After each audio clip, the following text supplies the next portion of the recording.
L'armée malienne enregistre d'énormes victoires sur le terrain. Des terroristes neutralisés avec les armes lourdes, des bases détruites, de matériel récupéré, tels sont ces résultats honorables dans la lutte contre le terrorisme à travers le plan Maliko et l'opération Kelekitigi. L'information a été donnée par la DIRPA à travers un communiqué en date du 11 février 2022.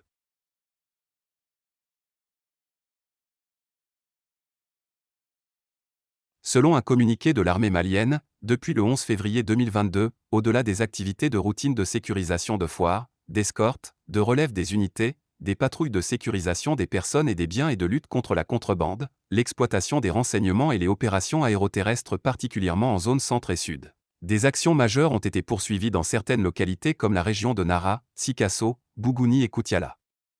Ces activités ont permis de récupérer 2 véhicules Toyota Noah B3484 MD et BC 2104 MD en bon état mais abandonnés par les terroristes et aussi l'interpellation d'un suspect mis à la disposition de la gendarmerie nationale.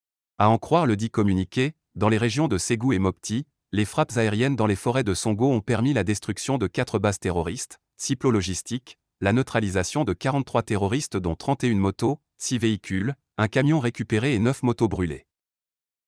Des armements récupérés. Les forces armées maliennes ont également récupéré plusieurs armes.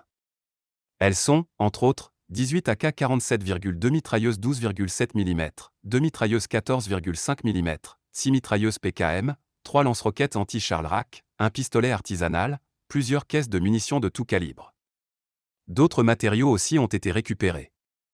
Il s'agit de 2 groupes électrogènes, une machine à souder, 1000 litres de carburant, 12 sacs de 100 kg d'engrais et des matériels de fabrication d'engins explosifs improvisés, 20 tonnes de riz enlevés à la population, des téléphones portables et des moyens de communication radio. Dans le cercle de Tenankou, une reconnaissance offensive de Tenema, Dienkel et Koro a permis d'interpeller 5 terroristes collectant la zakat et récupérer 10 tonnes de céréales, selon le communiqué du chef d'état-major général des armées.